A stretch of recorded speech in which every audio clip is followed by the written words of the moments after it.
A proposta foi rejeitada pela Câmara. Está encerrada a sessão.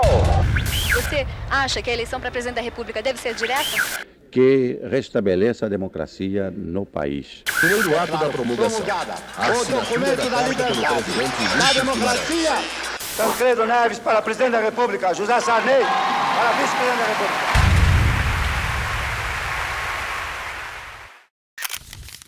Dia 15 de janeiro de 1985, Tancredo de Almeida Neves é eleito presidente da República pelo Colégio Eleitoral, derrotando Paulo Maluf, o candidato do partido do governo. Tancredo seria o primeiro civil a ocupar o cargo após 21 anos de regime militar.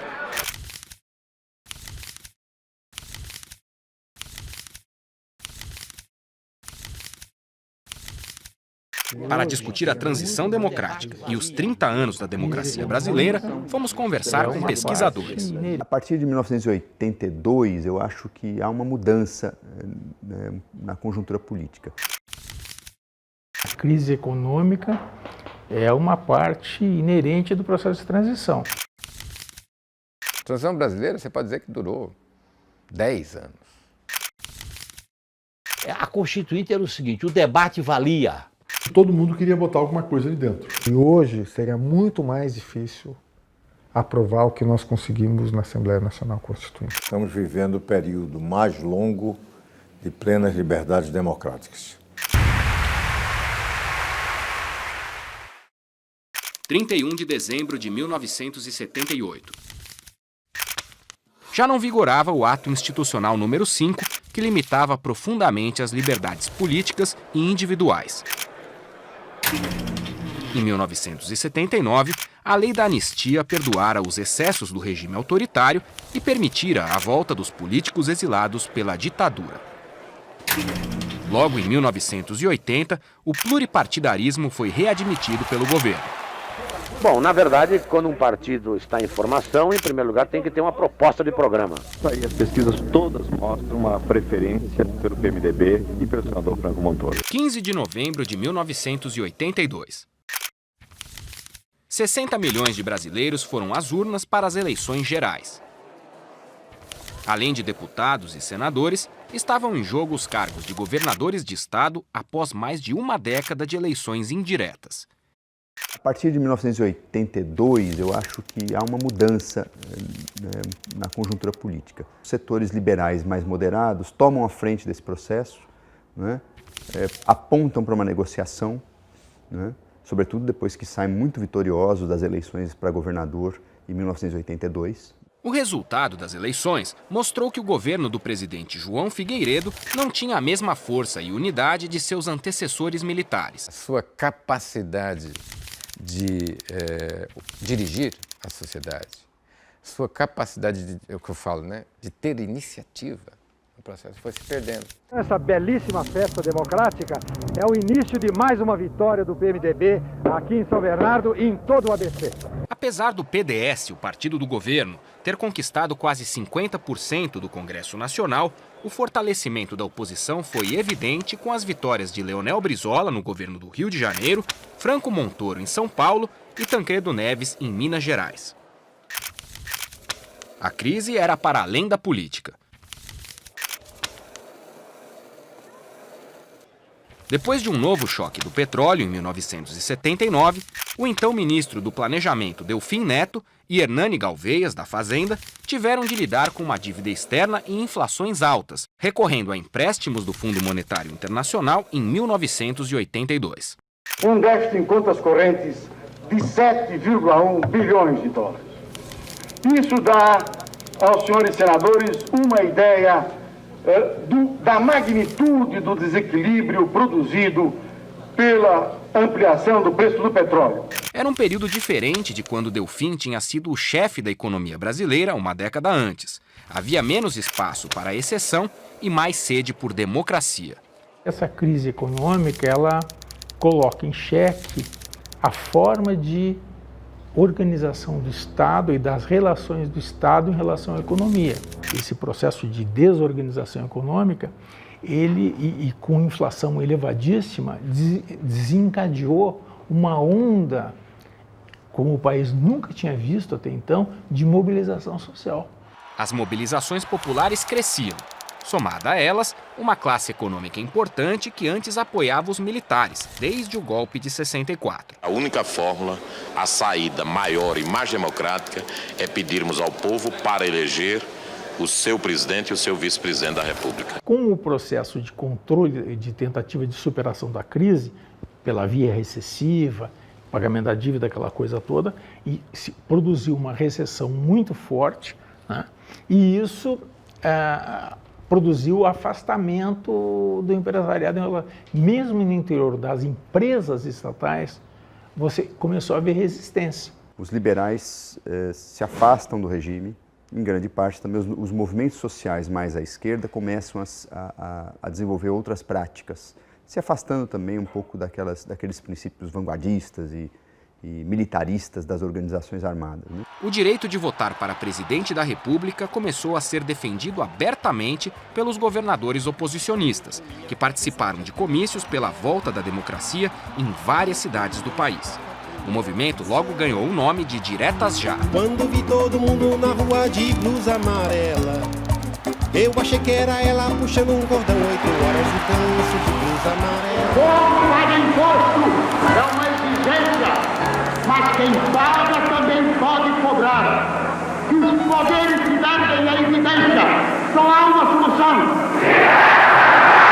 Vários governadores assumiram a campanha e a classe média, sobretudo, a mesma classe média que não participava de movimentos sociais, não participava de sindicato, ela sai às ruas um pouco absorvendo essa cultura política democrática que vinha sendo gestada, que, enfim, colocava no regime militar, para conta do regime militar, todas as mazelas do país. A grande imprensa, gradualmente, aderiu ao movimento.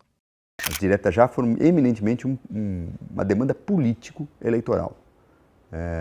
Não havia propriamente uma demanda socioeconômica ou ideológica ampla como havia em 64. Também essa é uma diferença importante para entender por que a imprensa pode apoiar diretas, mas não apoiou os protestos durante o governo João Goulart. Já pensou em responder a essa pergunta que a gente está fazendo? Você acha que a eleição para presidente da República deve ser direta? Isso eu não sei, que eu nunca votei, né? Eu não sei se deve ser direto ou não. Eu não sei. Você gostaria de votar? Gostaria. E você, já votou? Não. Como é que é seu nome? Salvador. Salvador, o que você acha? A eleição para presidente da República deve ser direta? Meu ver deve ser direta. Eu não... Meu forte não é a política, mas do jeito que a política do Brasil está, deve mudar. Porque na eleição direta assim é o povo que está escolhendo, aí poderia mudar alguma coisa. O movimento das diretas teve uma grande relevância porque foi uma afirmação contrária a isso. Não, olha, nós temos condições de, pelo menos, escolher quem está. Então isso aí produz uma dinâmica distinta, tira o controle do regime totalmente em relação ao processo. A reivindicação se formalizou com a emenda proposta pelo deputado Dante de Oliveira. A esperança era realizar eleições diretas para a presidência da República em novembro de 1984, a tempo de definir o próximo governo. Eu diria que há esse caldo, né, cultural engrossado desde os anos 70 que sai da panela, explode, né? Eram pessoas de todas as idades, vindas dos mais diversos lugares do Rio de Janeiro para assistir ao comício em favor das diretas já. 1.700.000 pessoas se reúnem em São Paulo.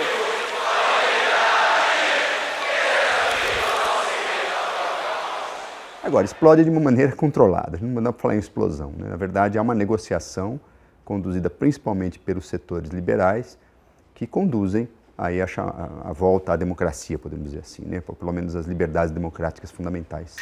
O presidente da Câmara dos Deputados, Ulisses Guimarães, participou de vários comícios. Sim, as eleições diretas já!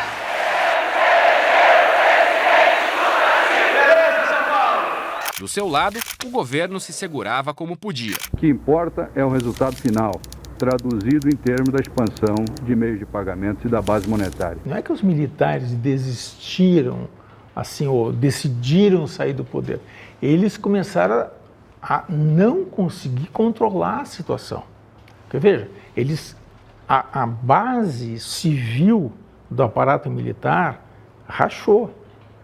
O regime desencadeou um processo de liberalização, um processo de mudança que eles imaginavam que era controlada, mas eles perderam o controle da situação. Em abril de 1984, as diretas reuniram 1 milhão de pessoas na Cinelândia, no centro do Rio. Em São Paulo, a 9 dias da votação da emenda, 1.700.000 manifestantes pediam um fim definitivo da ditadura militar. Não havia propriamente mais um projeto político para o país que emanava das casernas. As diretas já, o movimento das diretas já, ele tem que ser visto em perspectiva histórica. Quer dizer, para mim ele representa em grande parte uma retomada, uma repolitização das ruas que já vinha acontecendo desde 1977. No dia 28 de abril, a emenda perdeu a votação no Congresso. 113 deputados não participaram da sessão.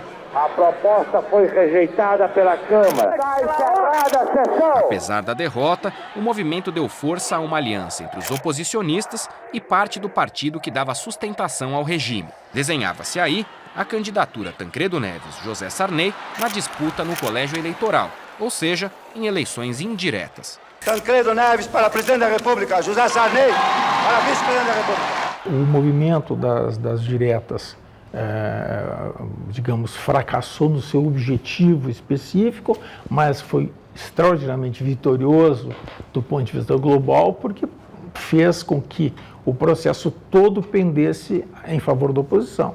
Aí houve aquele movimento muito, vamos dizer assim, de grandeza, de alguma maneira, do Ulisses Guimarães, que era o grande líder do PMDB. Ele se retira ou digamos, desiste de competir com o Tancredo, e o Tancredo tinha aquele característica de ser um líder de oposição, mas que tinha muito trânsito com o regime. Ser candidato não é importante. O que é importante é nós tomarmos uma decisão que restabeleça a democracia no país. O consenso formado no nome de Tancredo tinha simpatia até do Palácio do Planalto. O presidente Figueiredo, que se eximira de apoiar oficialmente o candidato do PDS, Paulo Maluf, dava sinais de que o candidato da oposição não enfrentaria resistência militar caso vencesse.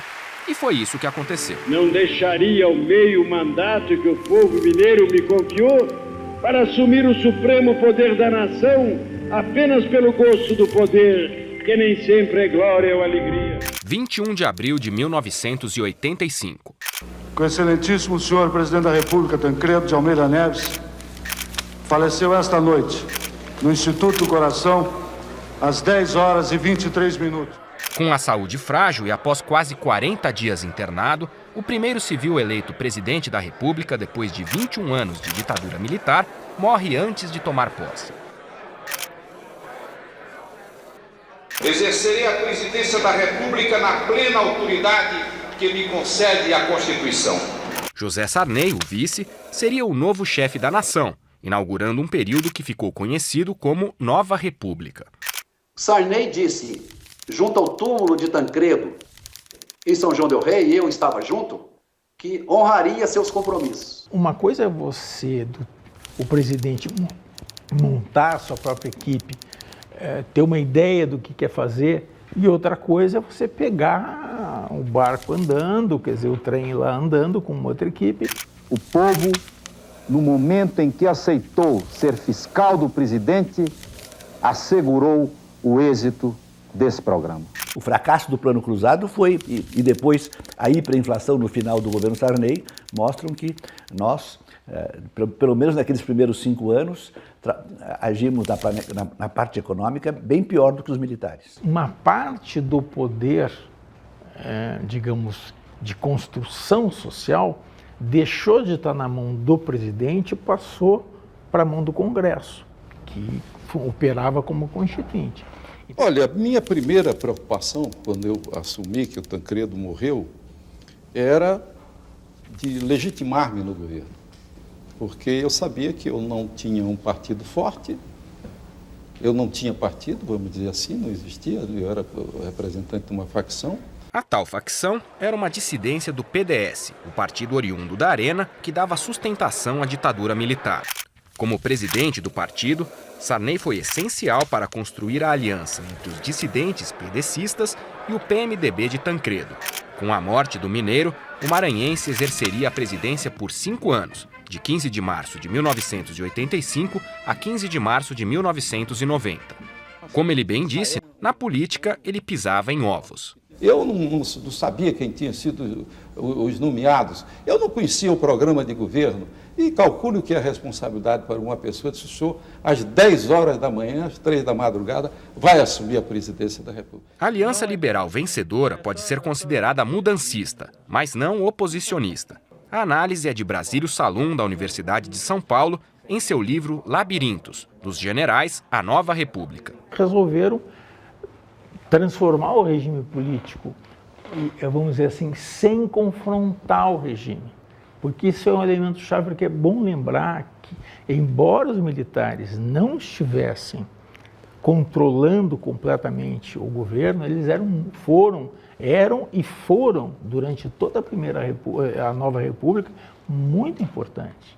Para Brasílio, a margem de manobra de Sarney era pequena. Ele usou a equipe do Tancredo. Só que uma coisa é o presidente montar a sua própria equipe, ter uma ideia do que quer fazer, e outra coisa é você pegar o barco andando, quer dizer, o trem lá andando com uma outra equipe. Do trem andando caiu um passageiro importante. O ministro da Fazenda de Tancredo era o seu sobrinho Francisco Dornelles. Mantido por Sarney, reafirmou os compromissos de pagamento da dívida externa e estabeleceu uma política ortodoxa, com taxa de juros alta, e o lema é proibido gastar. Uma taxa anual acima de 200% mostra que é necessária uma política fiscal e monetária de grande austeridade. Dornelles acabou saindo antes do governo completar 6 meses, o que obrigou o presidente a encontrar um novo nome para comandar a economia. Ele tinha o poder muito esvaziado por várias razões. Primeiro, porque é um presidente que não era da força política, político-partidária majoritária. Quer dizer, ele se tornou do PMDB, mas ele não era do partido. O presidente da Câmara era, de fato, o Ulisses Guimarães. O deputado Ulisses Guimarães, presidente do PMDB e da Câmara dos Deputados, afamado por liderar o movimento Diretas Já, daria a Sarney a governabilidade necessária durante os desafios que estavam por vir. Aí o Ulisses me diz, olha, Sarney, nós não temos que examinar nenhum problema pessoal nesse momento. Você deve assumir a presidência da República. Sarney cumpriu a promessa de campanha e logo convocou uma Assembleia Nacional Constituinte que vigorou entre 1987 e 1988 e que definiria uma nova Constituição para o país. Nelson Jobim foi ministro da Justiça no governo Fernando Henrique Cardoso e da Defesa no governo Luiz Inácio Lula da Silva. Foi ministro do STF e presidiu o Supremo entre 2004 e 2006. Em 1987, foi deputado constituinte pelo PMDB gaúcho, assessorando o presidente da Assembleia Nacional Constituinte, Ulisses Guimarães. Quando Tancredo se elegeu, enfim, antes de se eleger mesmo, ele anunciava que ia fazer um projeto. Tanto é que o presidente Sarney fez aquela comissão de notáveis que era presidida pelo Afonso Arinos, que elaborou um projeto. No entanto, o presidente Sarney naquele momento não tinha força política. E havia também o doutor Ulisses, que foi presidente da Constituinte, presidente do PMDB, presidente da Câmara, e era uma grande autoridade moral e forte. Então o governo Sarney não tinha autoridade para mandar um projeto. E uma grande parte do poder de qualquer presidente, ou de qualquer executivo, é de produzir o futuro. Então, uma parte do poder de produzir o futuro, ele perdeu. Se politicamente o presidente pisava em ovos, mais difícil ainda seria trafegar no terreno pantanoso da economia. Esse era o grande desafio da sua gestão. Sarney teve 4 ministros da Fazenda e 4 planos econômicos para conter os temores mais falados nos anos 80: inflação e dívida externa. Os nossos negociadores, por exemplo, iam a Washington e outras praças para negociar dívida externa. A primeira pergunta que fazia é o seguinte: esse governo que o senhor está representando vai ter que duração? Ronaldo Costa Couto foi o ministro da Casa Civil no governo Sarney. A economia ia mal, o endividamento externo batia recordes, era campeão, nós éramos campeões, né? E havia, talvez, acima de tudo, e não vi ninguém destacar isso, uma demanda social e política represada durante 21 anos de ditadura. E aquela barragem foi rompida e veio toda para cima de nós que chegávamos com a nova república. No primeiro ano, ele se sujeitou a um conjunto de pressões e contrapressões, e as respostas dele foi de mudanças seguidas da equipe econômica. Tanto que ele começou com uma política, com uma equipe econômica ortodoxa, conseguiu uma segunda heterodoxa, uma terceira heterodoxa e terminou como ortodoxa. A primeira gestão do ministro Dornelles durou pouco. Assumiu então o empresário Dilson Funaro. Em 85, final do ano de 85, eu entro no Ministério da Fazenda, em agosto, final de agosto. O projeto era de ter estabilidade no Brasil, ter uma inflação baixa e sair da indexação, que é o que montaram durante a década de 70, que deixa uma herança profunda para a sociedade brasileira. Com o Ministério do Planejamento, comandado pelo economista João Sayad, o presidente já pensava em um novo plano.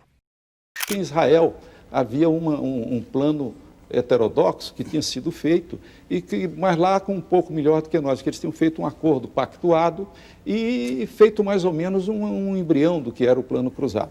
Sarney se refere ao plano de estabilização conduzido pelo ex-presidente do Banco Central israelense, Michael Bruno. Então eu formei o Sayad e disse, olha, você manda o Pércio Arida a Israel para ele verificar como foi o que fizeram lá em Israel que deu certo.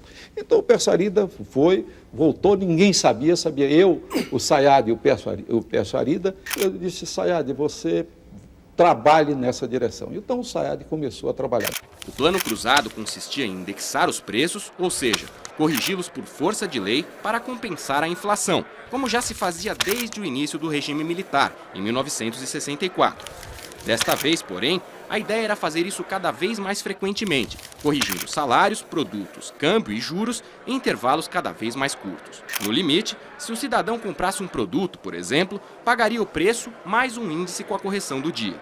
Como salários e preços seriam corrigidos sempre, o governo, em um determinado momento, acabaria com a indexação compulsória, estabelecendo uma nova moeda sem um impulso inflacionário.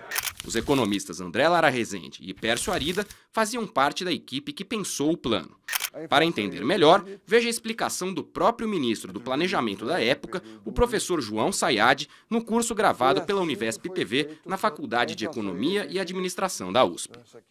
A proposta do André e do Pércio era levar a indexação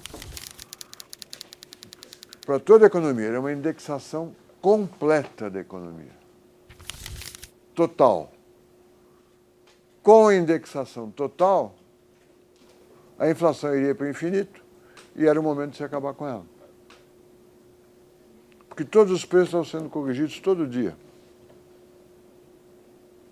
Então, todo dia eu acordo e falo, o teu salário é R$2 mais alto, e a água também é R$1 mais caro. Se isso acontecesse muitos dias, você ia dizer, Sayad, vamos fazer o seguinte, não me dá os dois e não cobram mais um. Tá bom, então acaba a indexação. Tá certo? Essa é a proposta. Totalmente indexada é igual a não ser indexada.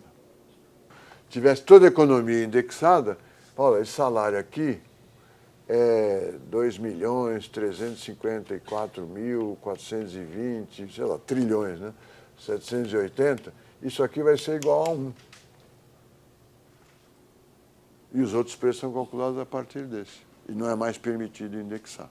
Na discussão interna do governo, o ministro do Trabalho julgou difícil explicar a desindexação voluntária para os trabalhadores. Os trabalhadores e a sociedade, de uma maneira geral, disporão de uma legislação compatível com as nossas necessidades e com os nossos anseios. E o fator trabalhador nos anos 80 não podia ser desprezado. Há estatísticas que mostram que o maior movimento grevista que ocorreu na história brasileira está em 80. E são 10 anos seguidos de greve em alto padrão, que ela só começou a cair um pouquinho lá na época do Collor e depois na época do Real, depois parou. Com o impasse, a desindexação aconteceu por determinação do presidente.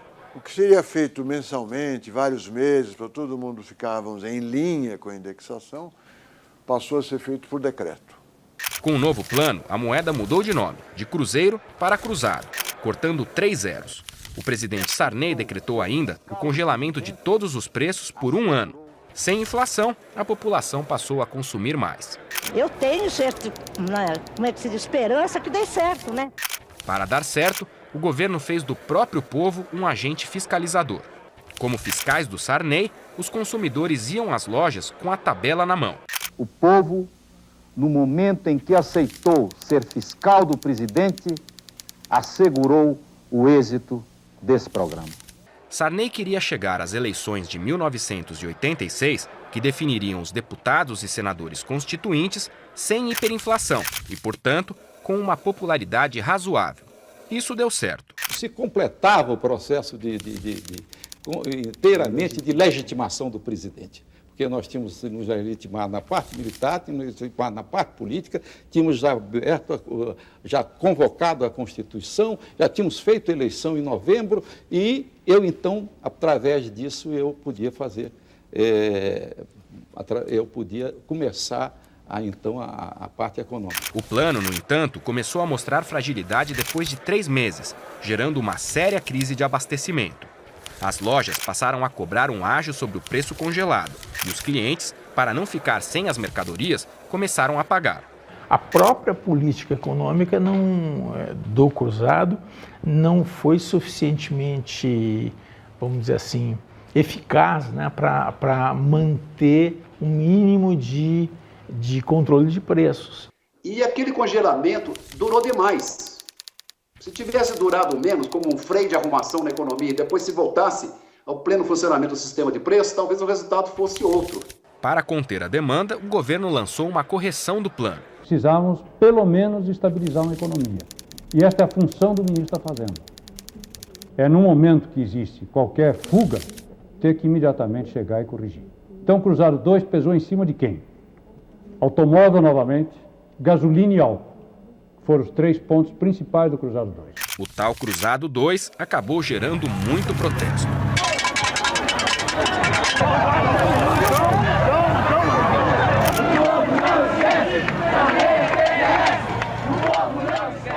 Eu me arrependo do Cruzado 2. Eu acho que se eu tivesse hoje que dissesse, alguém chegasse e dissesse assim, olha, ô, presidente, você tem uma opção. Corte sua mão ou assine o Cruzado 2. Eu te juro que eu podia dizer, corte minha mão, mas eu não assinaria o Cruzado 2. Foi ainda sob a gestão de Dilson Funaro que o Brasil decretou moratória da dívida externa. A moratória não era um objetivo em si mesmo. Ele era uma consequência de uma política de falta de financiamentos externos. Eu discuti 1 ano e meio com os banqueiros e eles não encontraram um mecanismo para refinanciar o Brasil. O ministro Dilson Funaro saiu do palácio sem falar com a imprensa. O porta-voz Fernando César Mesquita explicou que o ministro não tinha o que falar, porque o caso da demissão foi encerrado ontem. Eu recebi o Ministério da Fazenda nesse quadro. Eu tinha que resolver uma alta inflação inercial, não consegui resolver. Ao suceder Dilson Funaro, Luiz Carlos Bresser Pereira propôs um novo plano para conter a inflação, mas sem sucesso. O problema a ser superado, segundo ele, era a tal inflação inercial. O que é interessante na inflação inercial, quer dizer, é uma inflação indexada, né, em que você consegue chegar a níveis muito altos de inflação entre 1980, quando ela começa, até 1994, a inflação girou em torno de 15% a 35%, 40% ao mês. Inflação desse tipo não é considerada hiperinflação. Hiperinflação é quando é acima de 50. Quer dizer, nós só realmente chegamos, né, em hiperinflação em todo esse período foi no final do governo Sarney. Porque eu saí do governo em 80 no final de 87, eu fiquei lá 7 meses e meio apenas. Eu vi que não havia condições, né, para controlar a inflação, que o governo estava muito comprometido com uma política muito populista. E o resultado foi que 2 anos depois, né, realmente o Brasil foi para a hiperinflação.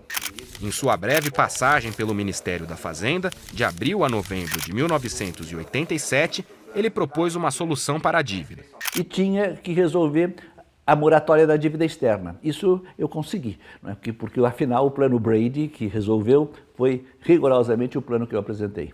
Nicholas Brady, secretário do Tesouro americano durante os governos Reagan e Bush, deu nome ao plano que ajudou o Brasil a restabelecer a relação com os credores externos. Bresser, no entanto, saiu antes disso acontecer, dando lugar ao quarto ministro da Fazenda em pouco mais de 2 anos. Em janeiro de 1988, assumia Maílson da Nóbrega, que proporia o Plano Verão, mais um insucesso. Enquanto a crise econômica era enfrentada no Executivo, polêmicas tomavam a atenção da Constituinte no Congresso. O governo Sarney não tinha autoridade para mandar um projeto. Tivemos que montar um regimento interno que começasse do zero. O Ulisses chegou e me disse, eu não quero projeto que seja entregue pela comissão, aquela que o Tancredo tinha sido feito. Quer dizer, um anteprojeto de Constituinte. Eu quero que o Congresso vá e faça a Constituinte. A Constituinte redigiria a 7ª Constituição do Brasil e substituiria a que vigorava desde 1967, editada pelos militares. Aí cabe uma pergunta. Por que não simplesmente voltar para a Carta de 1946, que sobreviveu por 18 anos em democracia? Porque vários atores fundamentais da democratização vieram do regime e da institucionalidade do regime. Aí o elemento de continuidade. Porque dentro das próprias forças oposicionistas democráticas, que emergiram dentro do regime por conta do PMDB e do MDB, até porque foram protagonistas e etc., não queriam abrir mão daquilo que gerou as suas próprias carreiras políticas, né? Para Cícero Araújo, houve uma apropriação do poder constituinte pelos militares, dando fim à Quarta República, em 1964, e à Constituição de 1946. O poder constituinte, em princípio, ancorado na ideia de soberania popular, né? Ou seja, o poder constituinte do povo, né? Só que ele foi apropriado autoritariamente porque o povo precisa ser encarnado em alguma instituição que tenha plenos poderes para mudar o regime, instaurar outro regime, né? Na análise de Cícero, a vigência da Constituição de 1967, promulgada sob o governo Castelo Branco, revela a ambiguidade do regime militar. Parte queria apenas aparar a Constituição anterior e outra parte pretendia institucionalizar o regime de vez. A combinação dessas duas coisas gerou um bicho esquisito que pela aparência, se podia dizer, não, era semi-autoritário e semi-democrático. Na verdade, tinha algumas instituições democráticas, por exemplo, parlamento, eleição, partidos, ancorada, porém, cujos pilares eram autoritários. A transição para a democracia, então, precisaria de um elemento de continuidade. E esse elemento de continuidade vai estar presente no processo constituinte, assim como um elemento de não continuidade. E o elemento de continuidade também estava presente no principal força política e institucional que vai conduzir a transição, que é o próprio MDB. Declaram manter, defender, cumprir a Constituição, observar as leis, promover o bem geral do povo brasileiro. 559 deputados, distribuídos em 11 partidos, participaram da Assembleia Nacional Constituinte. As legendas majoritárias eram do PMDB e do PFL. Além deles, só PDS e PDT tinham representação nacional. Havia um bom número de ex-governadores, ex-secretários de Estado, ex-deputados estaduais, ex-prefeitos e ex-vereadores. Segundo um estudo feito pelo professor David Fleischer, da Universidade de Brasília, 211 constituintes eram capitalistas, donos de terra, indústrias ou grandes empresas. Isso, segundo ele, explica a dificuldade em se aprovar a reforma agrária, por exemplo. Dos profissionais liberais se destacavam os professores, os advogados, os jornalistas, os médicos e os economistas. A Constituinte foi um processo, uma espécie de desaguadouro de algo que vinha ocorrendo. Foi uma solução política para 3 momentos dramáticos que o Brasil viveu, que foi a derrota das diretas, a morte do Tancredo, o fracasso do Plano Cruzado e era necessário um caminho democrático que consolidasse aquilo. José Genuíno era um dos 16 deputados do então jovem Partido dos Trabalhadores. O PT fez uma aliança com um setor popular do PMDB e fizemos uma aliança com o setor mais ao centro que foi uma aliança principalmente com Mário Covas, depois com Nelson Jobim. Por exemplo, o regimento interno foi uma aliança que o PT fez com o Fernando Henrique Cardoso, que foi o relator do regimento interno, que nós democratizamos o processo de elaboração da Constituinte nesse regimento interno.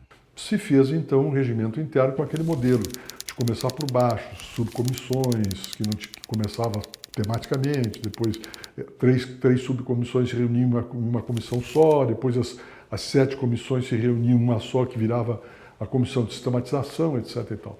No dia 24 de março de 1987, foi definido o regimento interno, que conciliou a questão da soberania da Assembleia, a compatibilização dela com as atividades congressuais ordinárias, a tramitação e a votação do projeto. Emitir parecer em menos de 12 horas, sem ter deixado de opinar em qualquer das matérias que me foram submetidas. No dia 17 de abril, começavam os trabalhos das comissões temáticas, lideradas por 63 representantes. Dentro delas, tinham as subcomissões, com uma participação que variava de 17 a 25 parlamentares. Cada subcomissão deveria realizar de 5 a 8 audiências públicas e ouvir vozes divergentes. O PMDB assegurou a maior parte das relatorias. O líder do PMDB na Assembleia Constituinte foi o senador Mário Covas, aqui de São Paulo. Como nós éramos maioria, ou seja, o PMDB é a maioria, então se criou um hábito de se reunir, as lideranças dos partidos se reunirem com o líder do PMDB na liderança do PMDB. E lá se discutia todos os textos, ou seja, o que nós íamos votar na tarde, ou no dia seguinte, ou na semana seguinte. A gente fazia os acordos bem cedinho, mas a partir de meio-dia, 2 horas da tarde, até 11 horas da noite, era debate que resolvia o problema. A gente era adversário, mas não era inimigo.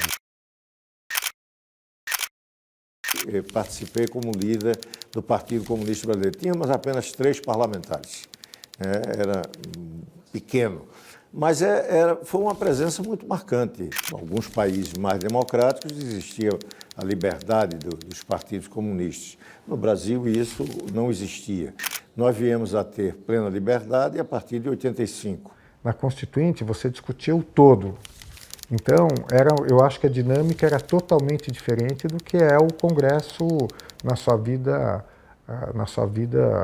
atual.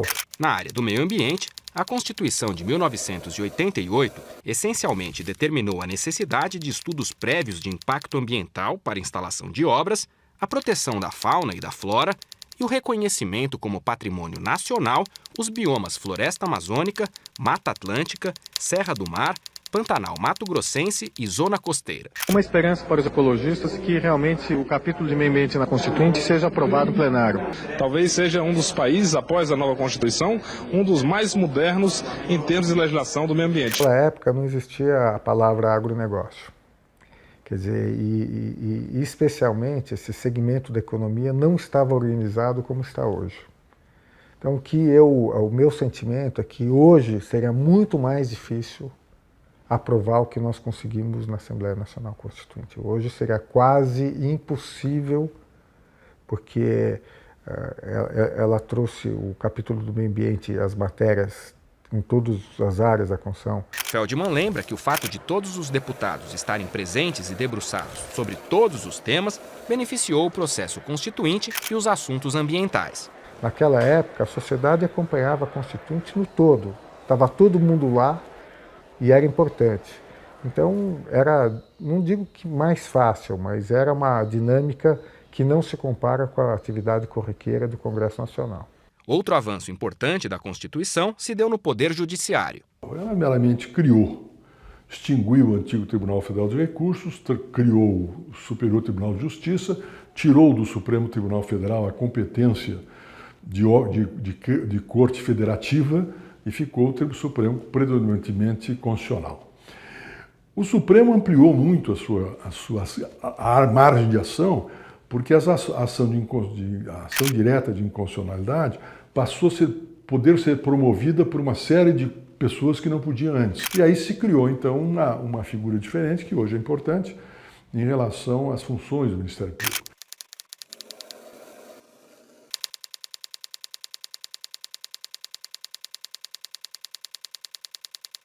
o Poder Judiciário deixou de ser um comitê político do Poder Executivo. Seja nas pautas ambientais, jurídicas ou em qualquer outra, o governo Sarney tinha o seu espaço na discussão.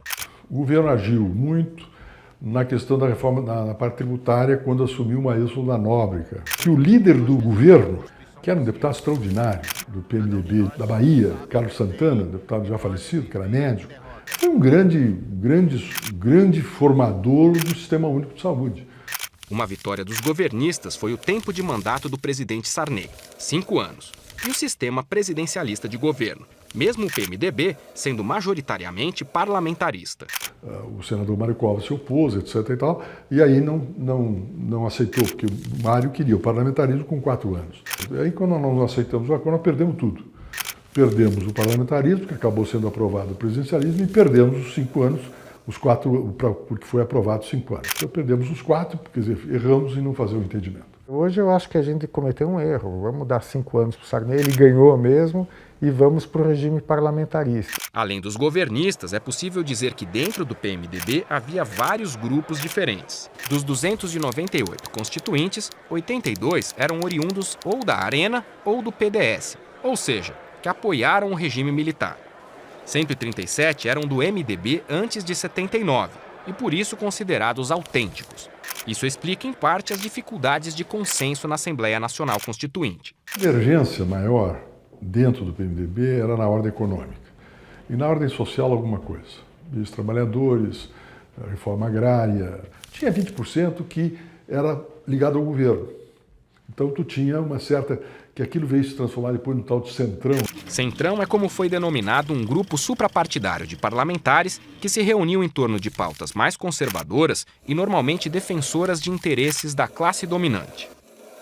Uma pesquisa feita pela Folha de São Paulo em 1988 apontou que 36% dos parlamentares se diziam de direita, 32% de esquerda e 32% de centro. Isso exigia negociação.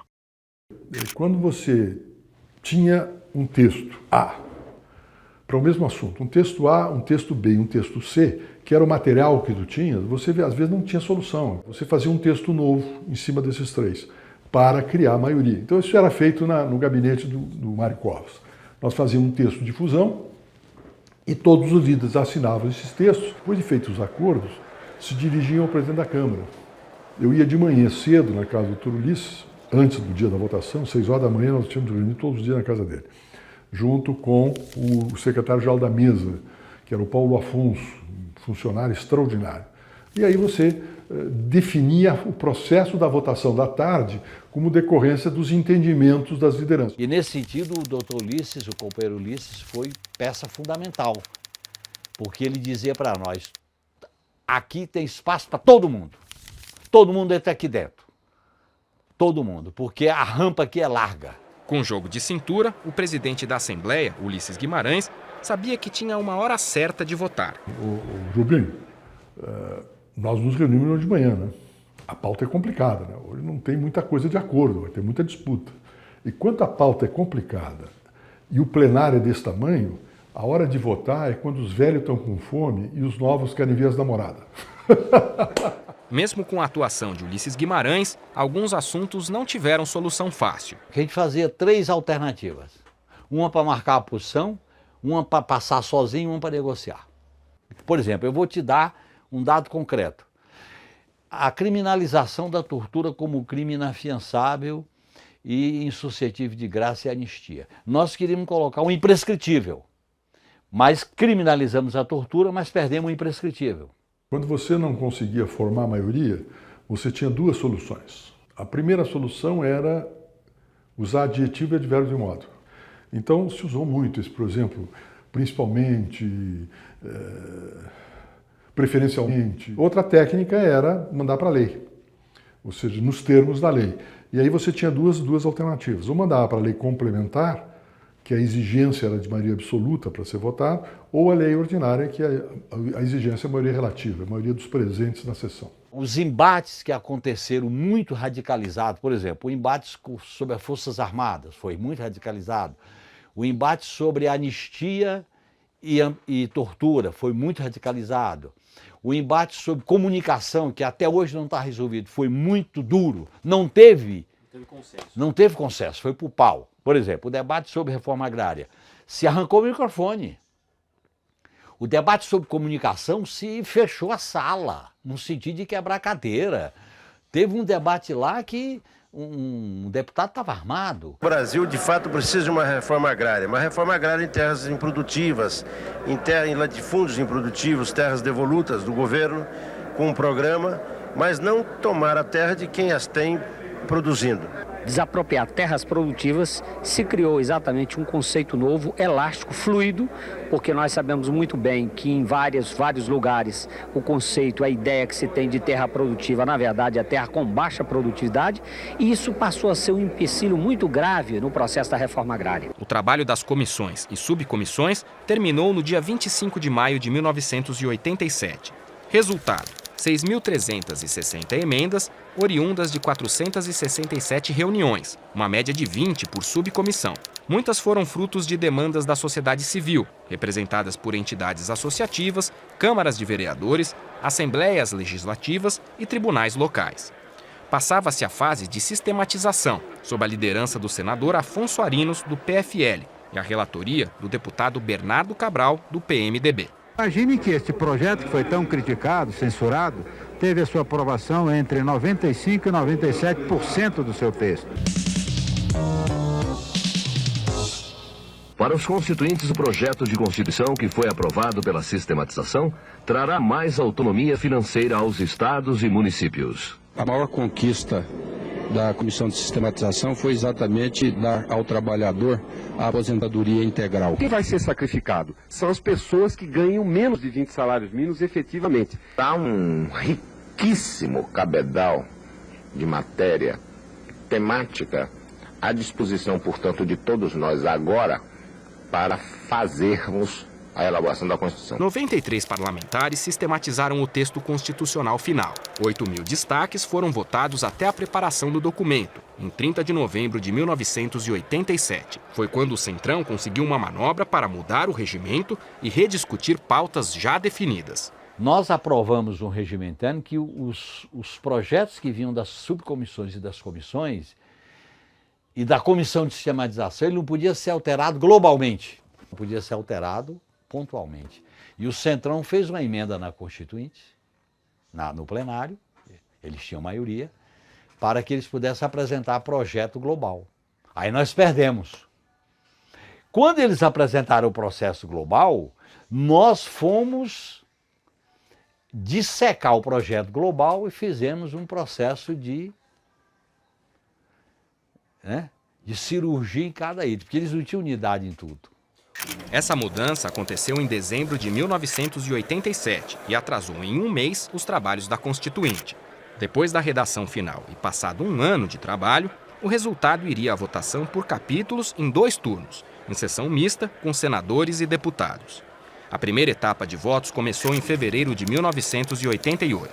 As emendas do Centrão foram rediscutidas e muitos artigos voltaram ao que foi acordado na Comissão de Sistematização. Outras surgiram já no plenário, como a licença-paternidade, os juizados especiais, a proibição de desapropriação de terras produtivas e o cálculo da aposentadoria. O primeiro turno terminou e 1.792 emendas foram apresentadas. Antes da segunda rodada de votação, houve um fato importante: a criação do PSDB, o Partido da Social-Democracia Brasileira.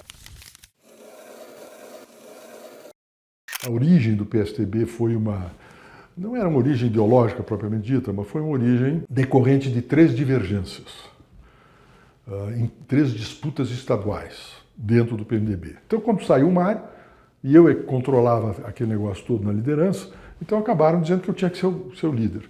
Com a fundação, o PSDB passou imediatamente a ser a 3ª força do Congresso. Para se ter uma ideia, mais de 100 parlamentares trocaram de legendas durante a Constituinte. No segundo turno, qualquer matéria poderia ser retirada com mais de 280 votos, mas conteúdos novos não poderiam ser incluídos. O princípio é o seguinte: aquilo que foi aprovado no plenário não se toca. Uma vírgula modificada, colocada num determinado lugar do período, pode dar consequências jurídicas diferentes. Houve mais velocidade na votação, com sessões de dia e de noite. O plenário estava lotado. 495 constituintes participaram da sessão, que marcou o ponto final da nova Constituição do Brasil. Com a ajuda de um linguista assessor, o texto foi concluído com novas 833 emendas, totalizando 245 artigos, divididos em 9 títulos. Nós fizemos a Constituição possível.